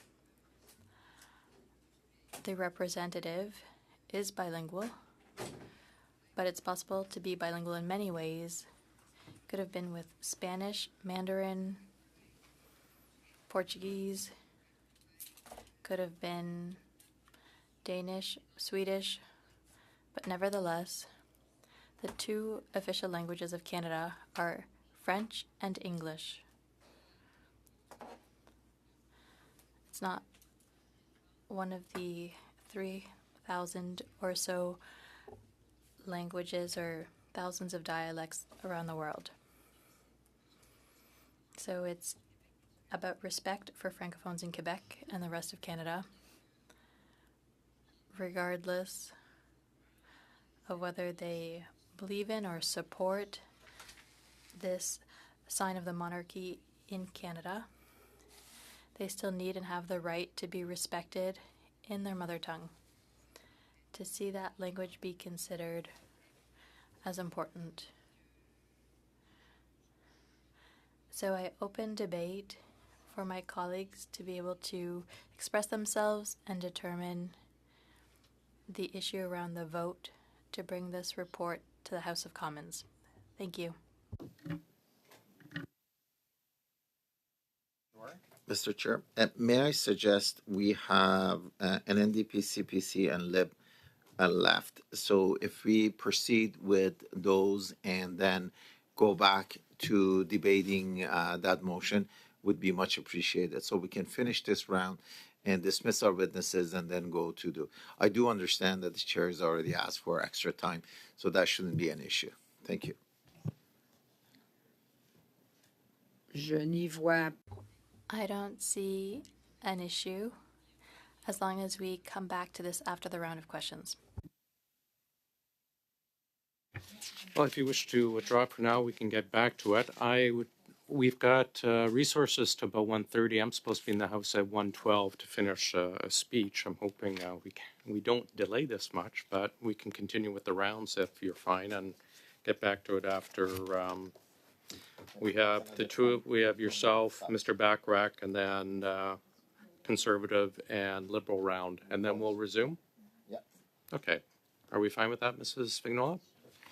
If committee is fine, we'll do that, and then I'll start a speaking a list when we finish up with the Liberal round. So we will. We've pretty much burned through your 2.5 minutes, so we'll zip over to Mr. Bachrach, please. Okay, thank you, Mr. Chair. Back to the topic of Mr. Clark and the process for approving the process. Mr. Clark asserted in his testimony that he was aware of the process, but, quote, I was not part of that process. Now, Mr. Cousineau has just said Mr. Clark was approving the process for proceeding. It seems like, to me, and maybe I'll pose this as a question to Ms. Nicholson, is approving a process, does that constitute being part of that process? Like if you're in charge of approving a process in your department, does that not make you a part of that process? Mr. Chair, I'm hesitant to speak to any hypothetical situations. I can speak to what I approve and to refer specifically to the question in which I'm here today, which is specifically to speak to the 2 emails that I drafted. I drafted these emails, but other than that, in any reference to approval of a process related to property, I would need to refer you to my colleague, Mr. Cousineau. To your understanding, did Mr. Clark approve the process based on the information that you've seen? Based on the information that I have seen, my understanding is that the head of mission was aware and did not raise any concerns with the department moving forward to proceed with the sale and then purchase. Again, to clarify... But not raising... Did he approve the process? Did he approve the process? It's a very simple question. It's like a yes or a no. Did he approve the process? Mr. Chair, no, the head of mission did not approve it was not in a place to approve the sale or purchase. Why did Mr. Cousineau say that he approved the process? Mr. Chair, I would need to refer you to my honorable colleague here who would be able to speak to his words. Like it seems, Mr. Chair, like there's so much prevarication around Mr. Clark's actual role that it strikes the committee, and I think I can speak for some of my colleagues at least, that there's an attempt to construct a story that is, has any semblance of credibility, when in actual fact, Mr. Clark was fairly involved in the process, wasn't just aware that a process was happening, but actually had some role in greenlighting the process, in fact, may have been instrumental in the process. And, it's frustrating for me because perhaps I differ a little bit from my conservative colleagues in the question of whether the purchase of that property was in Canada's best interest, whether it was a good decision. Really, this study has evolved into a study about the actual process and whether people are telling the truth about Mr. Clark's role. And that should be something that people are very concerned about if they're watching this, because we have a set of facts and assertions that is frankly unbelievable. It's unbelievable that a senior civil servant would write a memo and misuse phrases like giving a green light or has been instrumental. So we're in this strange situation where we have testimony that doesn't line up, and where we're forced to make conclusions based on inconsistent testimony provided by Mr. Clark and yourselves today. So I don't have any more questions other than to say it's really disappointing that we haven't been able to get to the bottom of what actually happened, and instead we're stuck making assumptions. So I'll hand it back to you, Mr. Chair. Thanks, Mr. Bachrach. We'll now go to Mrs. Kusi. Thank you very much, Mr. Chair. Ms. Nicholson, it just seems very obvious that the trigger was pulled on buying the $9 million condo immediately after the Prime Minister visited Mr. Clark in New York. It seems very obvious. And as well, it seems that Mr. Clark, as well as the department, put a lot of stock in the listing price. It's just not reasonable. It's not a good accounting practice at all, but unfortunately one that the government uses consistently to count on something before it is sold. It's just accounting is not done this way. Reconciling a budget is not done this way, and the government should not be conducting their business in this way as well. It's incredibly concerning that it seems that you've lied about changing this email, changing the terminology within the email. It just seems very clear that you're not being truthful with the committee today. We just don't know who directed you to speak these mistruths today to this committee and to Canadians. There have been multiple scandals where the minister said she wasn't informed about things. There's the $9 million purchase on Billionaires Row. There is the warship that docked in Havana alongside Russian ships. She said she didn't know about that. And in each of these instances, including the purchase of the $9 million condo on Billionaires Row, she said that she wasn't informed. Yet all of a sudden, something goes wrong in the media or then in this committee. And then she is informed. She's informed at this time.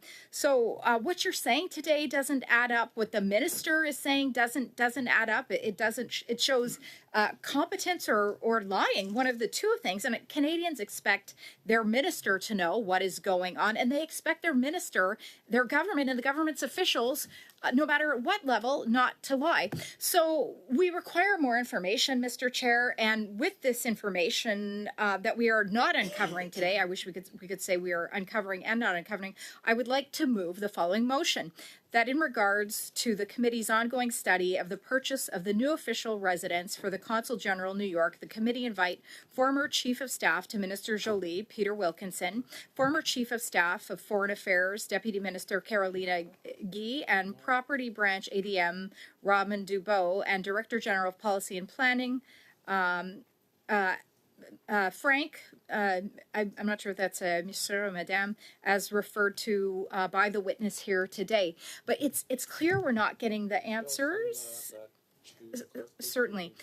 It's clear we are not getting the answers that we require to, first of all, determine how the minister implicates herself into these significant decisions, And then as well, the inconsistency that we've seen with the wording within the email and the timing around the email here today, Mr. Chair. And so as such, I'm putting this motion forward to call these further witnesses. Thank you very much, Mr. Chair. We'll get the motion distributed. Are you sending it over to the clerk? Yes. Okay, do you wish to speak on it, or I'll start a speaking list on this motion? Sure, you can start a speaking list. Thank you. Are we getting hard copies of this? Would anyone like to speak on it, or would you like to wait a few moments? We'll suspend for a couple moments and wait for it to come up. We'll just suspend for a couple moments.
Cousie's motion. I'm starting a speaking list. I understand Mr. Souza and then Mr. Brock. I'm a little confused. I thought we already agreed to deal with the Mrs. Vignola's motion after we proceed. Is that the process? It was going to be the agreement was Mrs. Vignola's after the two interventions from the Conservatives and the Liberals. So we will, after, hopefully put this motion to bed, we're going to then finish the interventions from the CPC and yourself. Then we'll get to Mrs. Vignola's motion. And I understand the minister is actually coming on the 5th of November. Is that not correct? That's correct. Are you putting yourself on for the speaking No. list? Anyone want to speak on Mrs. Cousie's motion? We can go straight to a vote then. We'll go to a vote. Sir? So the question is on Ms. Cousie's motion. La question porte sur la motion de Madame Cousie. The vote is on Ms. Cousie's motion. I had my hand raised You to did discuss not, on it. Ms. Appleton asked several times. There was no response, so we started the vote. Oh, I apologize. I apologize. Mr. Brock is correct. Yes. Now you can put your hand up. I accept full responsibilities. That's my mistake. I apologize. On the we had speaking list for Mrs. Cousie's motion. I'd recognize Mr. Souza. He finished his time. Mr. Brock, you are correct. You had your hand up. I apologize. We're not voting on it yet. You're up on Mrs. Cousie's motion. Thank you, Chair. I apologize that I arrived literally at the tail end of this particular important meeting, but I am familiar with the evidence from Ms. Nicholson. Thank you for your attendance. I just want to reiterate the extreme importance regarding the content of my colleague Ms. Cousie's motion. This saga seems to create different layers of complexity, finger pointing, denials, mistruths, exaggerations of the truth. It's hard for this committee to determine who is telling the truth, and I understand the evidence we've heard today from Ms. Nicholson is she wants to assign herself full responsibility for attributing input directly from Mr. Clark in the acquisition of this $9 million condominium on Billionaires Row. I find that really hard to believe, given the explicit language used. This wasn't a typo scenario. It was very, very specific that Mr. Clark did have his hands all over the acquisition of this particular unit. And the evidence that we have heard so far in this particular committee seems to lead credence to his involvement. I remark and recall just how ridiculous Mr. Clark's statement was, to the effect that when he was invited for the first time to tour this condominium with a real estate agent, he had the audacity to challenge me and suggest to this committee that he walked in with the real estate agent who listed it and sold it to the government of Canada, and not a word was spoken. The two of them walked around aimlessly, not pointing out features, not communicating with each other, simply observing. That is absolutely ridiculous in the extreme. For someone to tour a property and not being guided by an agent, it only leads credence to the fact that Mr. Clark had previous knowledge about this unit, had input with respect to the acquisition of this unit. So we need to hear from further individuals to shed truth on what really transpired. I understand that the minister is about to appear to answer to these questions. I read recently in the press that her office is denying that they were even made aware that this condominium was located on Billionaires Row. Again, I find that extremely hard to believe. The minister has a penchant for basically denying anything that seems to be controversial in her portfolio, which begs the question as to who really is telling the truth. So for all of those reasons, Mr. Chair, having more witnesses coming to this committee to shed more light on the process and the acquisition of this most extravagant condominium on Billionaires Row is something that Canadians want a clear answer on at a time when we have millions of Canadians lining up at food banks, at a time when we have millions of Canadians unable to make a down payment to purchase a home, when we have millions of Canadians defaulting on mortgages, when we have all kinds of people never even thinking about acquiring the Canadian dream of home ownership, and we have Justin Trudeau awarding a buddy of his from the media, Tom Clark, of a $9 million condominium at a time when we have a number of major crises in this country. Canadians are fed up. They want this committee to get to the truth, and that's exactly what we plan on doing. So I'll be supporting my colleague's motion. Thank you. Thank you. Now we can go to Mrs. Atwin, and then we have Mr. Sousa. Well, thank you very much.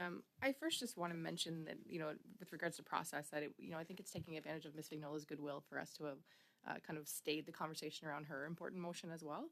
But we're here nonetheless. And so I also want to just comment on, again, the treatment of our public servants when they come before us in this very important committee. It's been a disturbing trend of what we've seen, kind of character assassinations, accusations that are, I think, deeply concerning and offensive to those who are, the subject of those accusations. And I'm very conscious of how previous public servants and their lives have been affected by such appearances at this committee. And it's unacceptable and I think unbecoming of us as parliamentarians. On the motion specifically, we do know again that the minister is coming November 5th to answer our questions. We know that the minister is absolutely accountable to their staff, and we certainly want to hear from anyone who can shed light on this conversation. I think Mr. Baines' microphone is open. Mr. Baines, your mic might be on. Yeah. So, I mean, we've already requested for additional information for electronic communications that may perhaps shed even more light on the conversation that we're having today, which I think is great. And I think that, again, that's what we're all trying to achieve here is to get to the bottom of what happened. I'll also take, issue with Mr. Brock's characterization saying that the Consul General had his hands all over this acquisition. I think we've heard repeatedly that that's actually not the case. And so I just think we need to be really careful about the words that we're using in this space. And if we actually do want to get down to the truth about what happened, I think making those assumptions and those generalizations are really unfair. And I don't think it leads to us in finding out what the truth is in this situation. And so I think we should all just be really careful and cautious. Again, we want to hear from those that have information pertinent to this discussion, absolutely. But I think what is the proper channel, what's the proper process is really what we need to discuss here. So just with that, I have deep concerns about this, and I'd just like to register that. Thanks, Mrs. Atwin. Mr. Sousa, please. Thank you, Chair. And to further Mrs. Atwin's comments, we want truth, we want transparency, we want to make sure that we protect the interests of Canadians and taxpayers with all decisions that are being made by government and its officials. And through testimony that we've had on this particular file, it's been evident that much has been taken to try to assure and enable us to have a net benefit. And it's not happening just now with this new Consul General. It's been ongoing for some time. And in order to establish truth and transparency, in order to respect the tremendous amount of work that our civil servants do, I think the tone and the line of questioning also deserves to be respectful and truthful, instead of making assumptions of guilt, making assumptions of wrongdoing, and frankly accusing civil servants of lying and being misrepresenting who they are and what they do.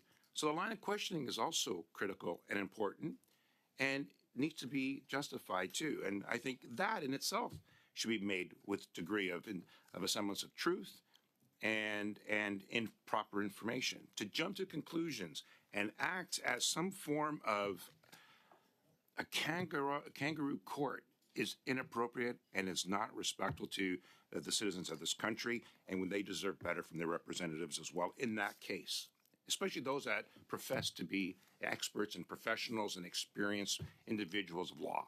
and they act according and act in this way, and they interfere with investigations of other cases for political purposes, so they can put a tweet or a post, is also inappropriate and self-serving on their part at the expense of others, including very strong, working, and credible members of civil service.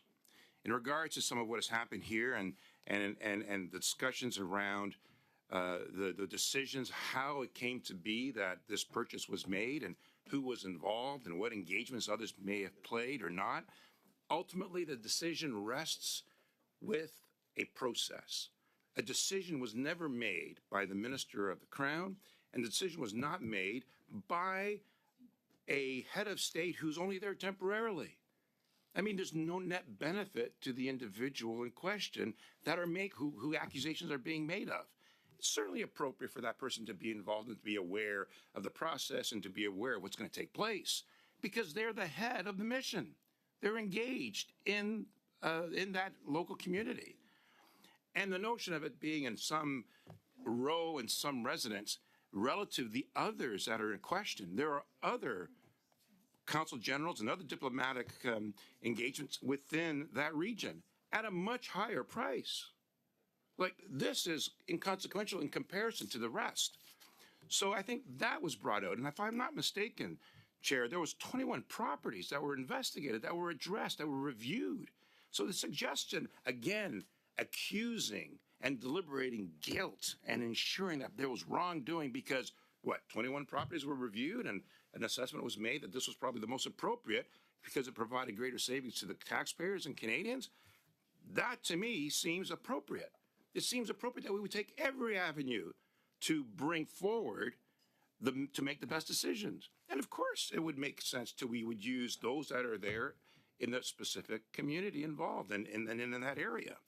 And it should be appropriate because the members opposite will then accuse them, you made decisions without information? Now you're making decisions without being informed. Like, you can't speak from both sides of your mouth. You've got to get and deliberate. Now, in terms of, was there a green light by someone? Does it matter? Did it even matter that an email was sent representing or possibly using an inappropriate means by which to suggest, yes, the Consul General was made aware that this was going forward and he approves, agrees, green lights? It doesn't matter because it's his assumption, his direction doesn't provide the decision. The fact that he is engaged doesn't mean he was the one making the decision. The fact that he may be walking the streets and going to other diplomatic residences doesn't mean he's made a decision or has the ultimate right to make the decision of the purchase. That has been clarified ad nauseum in these committees. It's been made clear that the Consul General did not make the decision. It's been made clear that the Minister did not make the decision. It's made clear that proper processes were taking place, and it's made clear that it's been ongoing for over 10 years. This didn't happen just yesterday. So the accusations made by the opposition and the way they behave themselves and the way they're accusing members of the civil servants, I believe is totally inappropriate, and they should show more respect, Mr. Chair. The minister is making her way here on November 5th to illustrate and to respond to the questions before us. I think that's appropriate in itself. I would leave it at that, and I would show more respect to the people that are witnesses before us. Thank you. Thanks. We're going to go to Mr. Kuzmierczak and then Mrs. Atwin. Go ahead, sir. Thank you, Mr. Chair.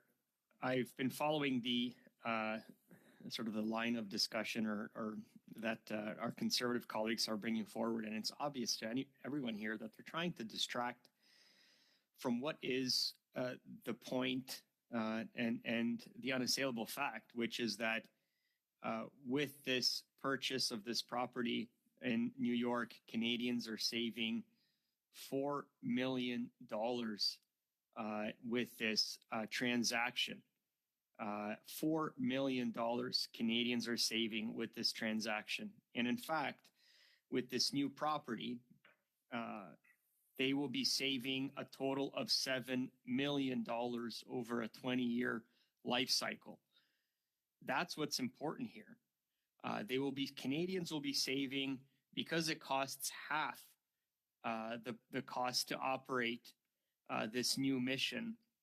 Canadians will be saving $115,000 annually in annual operating costs. So again, over the course of a 20-year life cycle of this property, Canadians are saving $7 million. This new property has a smaller footprint. It is also more accessible than the old property, and it also has many more functions as well. And so it's a better property in every single sense. It is a cheaper property to operate, and it will save Canadians $7 million.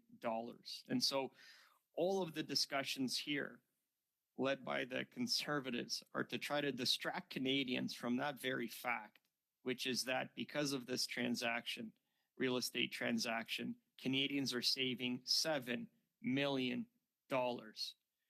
This is the way an efficient, when you're looking at efficiency from government officials and government, this demonstrates that. This saves Canadians. I can't say that enough. This saves Canadians $7 million in a 20-year life cycle. What concerns me also about this motion is asking the Chief of Staff to appear at committee. This sets a dangerous precedent. We already have the minister appearing before this committee. And the minister speaks on behalf of the minister and speaks on behalf of the ministry. And so asking staff to come here sets a very dangerous precedent. As a member of parliament, as an MP, we all have staff. And I do believe that we would be quite concerned if any one of our staff would be called in front of committee to speak on our behalf and answer questions on our behalf. We are answerable. We are the ones that are responsible, just as the minister is the one who is responsible to speak for herself and for her ministry or his ministry. And so at the very least, very least, I would put forward an amendment to strike from the motion the invitation for the former Chief of Staff to Minister Joly, Peter Wilkinson, from this motion. And so that is the sub-amendment, or excuse me, the amendment that I would like to bring forward. Again, this is a dangerous precedent. Sorry, can I interrupt and for the a second, Mr. minister will Kuzmierczak? be here. Sorry Yes. if I can interrupt. Just to confirm, it's just deleting the former Chief of Staff. Is that correct for your amendment? That is correct, yes. Great. Go ahead and continue, sir. And then we'll start speaking less on the amendment. And the third point I just wanted to bring, I was listening attentively to the comments by my colleague, Conservative colleague, Mr. Sorry, Brock, I have talking to cut about you off, sir. We're now actually debating your amendment, so I'll get sure. you to perfect. address your pardon me. amendment. Nope, that's fine. So on Mr. Nope, Kuzm- I'm all set. Great. So on Mr. Kuzmierczak's amendment, which is, as mentioned, deleting the former Chief of Staff from the amendment. Someone wish to speak on it? Mrs. Kusi. That is a ridiculous amendment because in eliminating the former Chief of Staff, Mr. Wilkinson, he's the one who is named in the email.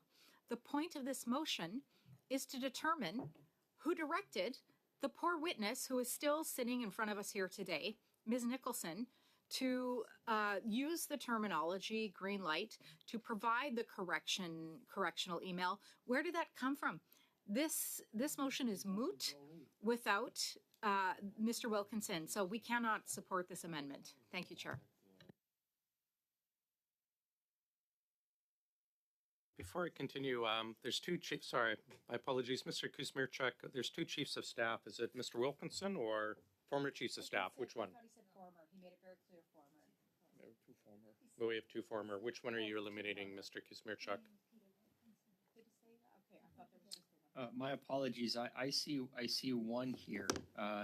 My apologies. I'm only reading one here, and that's Peter Wilkinson. Two according to our clerk. Mrs. Atwin, on the amendment.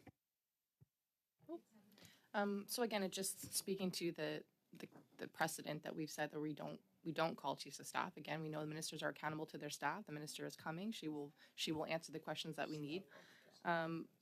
But what we have again is we've the other two people who are listed. I think it is important to hear from them. We've heard testimony today that speaks to their potential additional information that could inform the conversation that occurred that led to the second email. And so we're very much amenable to that. But again, the chief of staff to the minister, I don't think is going to enrich because she's going to be the one to speak on behalf and to represent her team. So based on that, I support the amendment for sure, and I wouldn't be supportive without that. Thank you. Thanks, Mr. Brock, on the amendment. Chair, and to my colleague, Ms. Atwin, I don't know what parliamentary precedent she is referring to, but chief of staffs are not immune. Current chief of staffs, former chiefs of staffs are not immune from attending at committee. Case in point, we had Katie Telford, the Prime Minister's chief of staff, attend not too long ago for a 2-hour meeting. Doesn't get much higher than Katie Telford. So again, I challenge Ms. Atwin to provide some evidence of some parliamentary precedent that has been set that the Conservatives are no longer following. Yeah. Good point. Mr. Sousa, on the amendment? Yeah, if I recall, Chief of Staff Katie Telford, that was an exception. She actually offered to come forward. It wasn't a norm by which to proceed because she obviously wanted to provide some clarity. But in this case, we do have the minister herself who's attending before us, and to provide clarity and clarification and full understanding of what has taken place.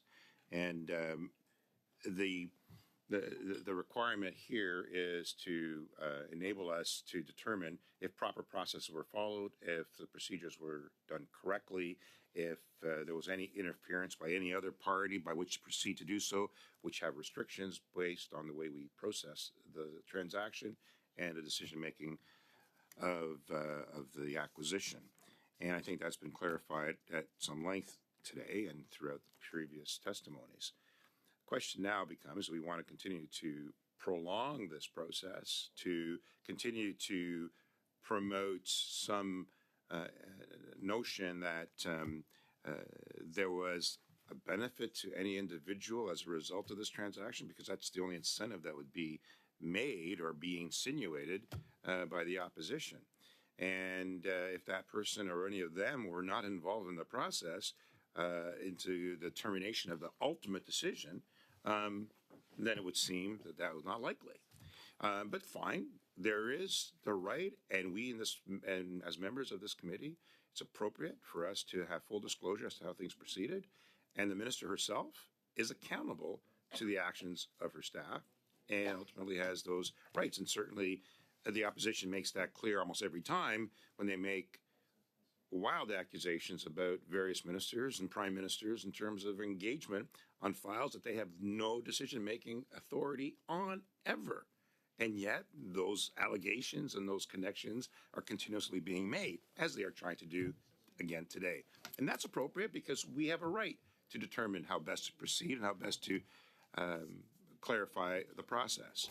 So I would suggest that given the fact that the minister is attending and that there is going to be the opportunity to provide and question her effectively on this thing, that we proceed with the amendment to eliminate Mr. Wilkinson from and others that are just going to eat up some time on our committee and prolong the matter when we want to get down to the conclusion of the issue, which was ultimately a huge savings to taxpayers in the decisions that was ultimately made. Thank you, Mr. Speaker. Great, Mr. Bachrach. Thanks, Mr. Chair. I think we've heard points on both sides about whether the chief of staff should be either invited or not invited, and the best way to determine that would be to vote on it. My only point was that in her testimony, Ms. Nicholson did provide the last name for the individual whose first name is Frank, and I would just hope that the clerk or the chair could pull up that surname and add it to the motion. And I think the committee would agree to just have that done after the fact. I think we all understand who's being referred to, but it does seem funny to me to only have the first name there. that's already been dealt with? Maybe I missed that. Or are you just agreeing, Mrs. Block?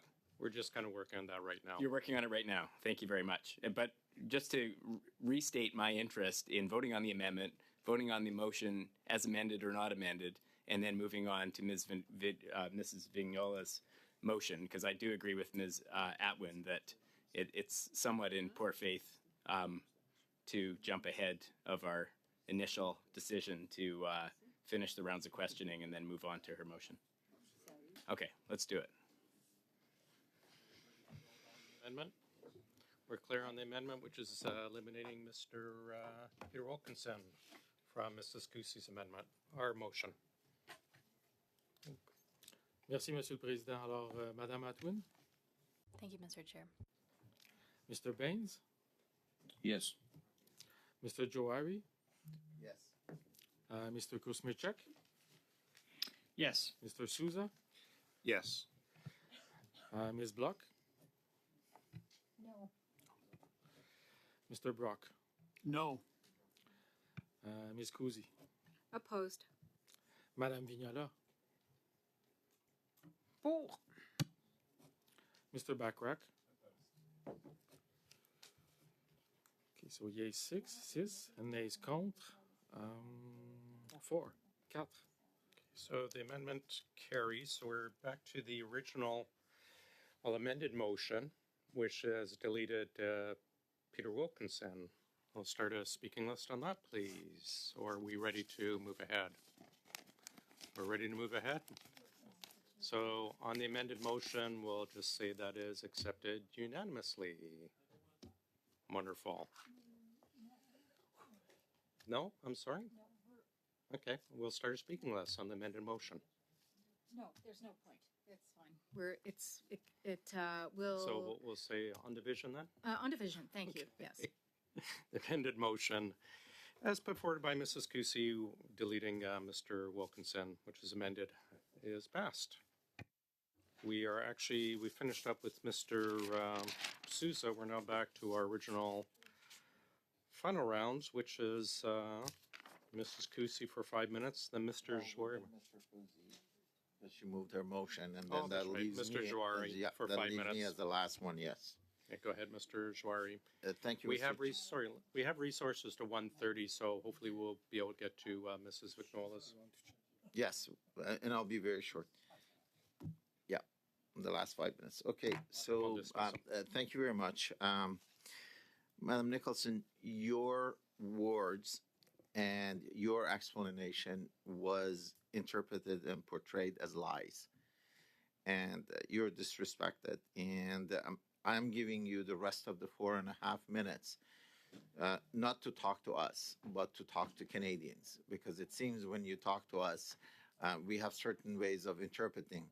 And I'm going to give you this opportunity to talk to the Canadian directly.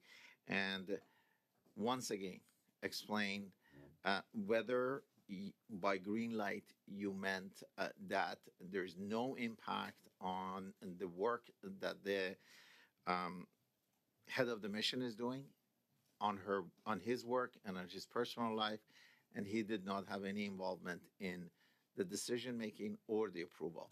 Madam, the floor is yours. You can take up to 4 minutes. Thank you, Mr. Chair. I will take the opportunity just to clarify a couple of things to ensure that there's no further miscommunications from my end. First of all, in speaking to something that one of the honorable members had mentioned, that this was a memo, just to clarify that the email sent on June 17th was not a memo. It was simply a transitory email meant as an initial first step, summarizing the best available information that I had at my disposal in response to a question from the minister's office, which was focused specifically and primarily on the sale of that property. We were not looking at purchase, we were looking solely at sale. And so I think if my words drafted are read within that context, they are more easily explained. Again, the term green light was there simply to indicate that the head of mission was aware that a process was undergoing, as is our usual departmental practice. Nothing out of order there with our standard departmental practice. It is well within the realm of the normal that a head of mission would be informed that an ongoing real estate process was in play that predated their arrival and would likely impact them physically, that they would be required to physically move. And the clarification was made. There should have been a distinction in that first sentence that differentiated or drew a clearer delineation between the role of the head of mission, which was an awareness that a process was ongoing, and the work of the mission staff, which had been instrumental throughout this multi-year process, again, which was initiated in 2014, predating the current Consul General's arrival by 8 years. I'll also just state, just for clarification of timelines, that I think it's important to note that the head of mission was first taken to the property that was selected in April 2020, or April 26th of 2024.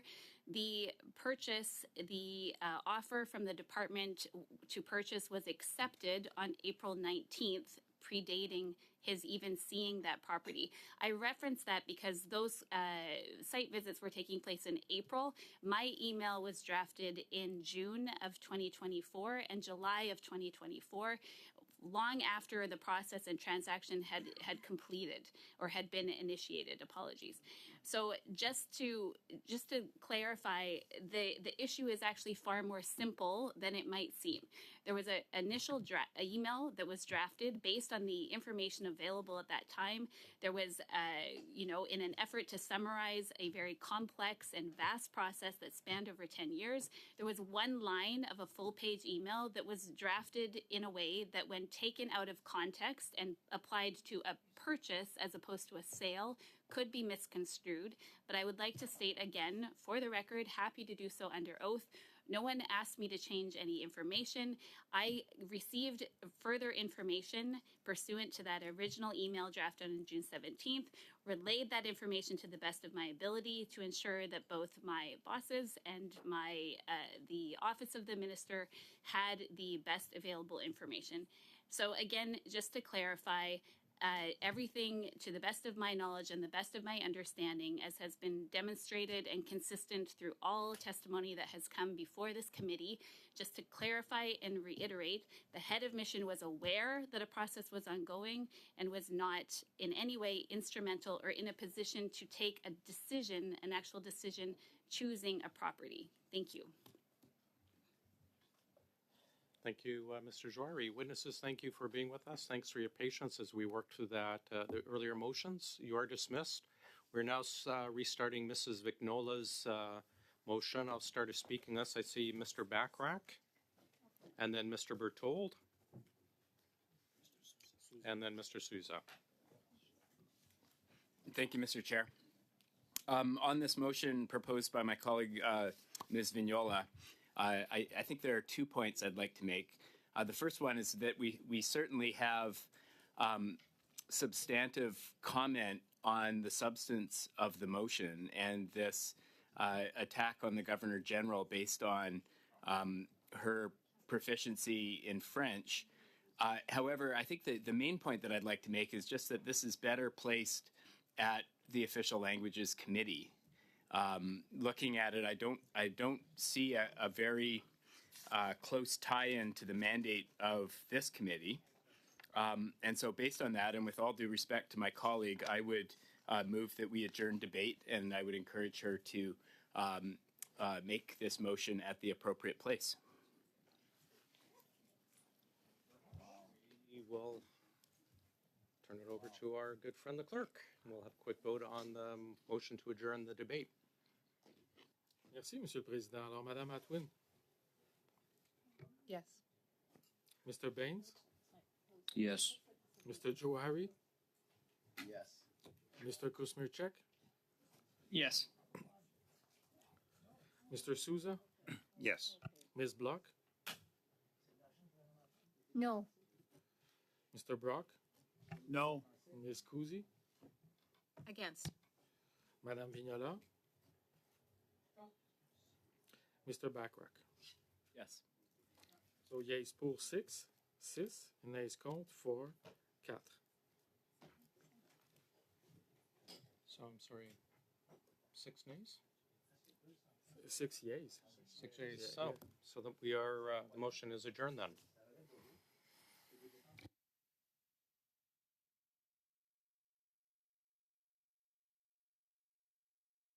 It's not a defeat. With that, unless there's anything else, we are adjourned. Thank you everyone for your patience today. Sincerely appreciated.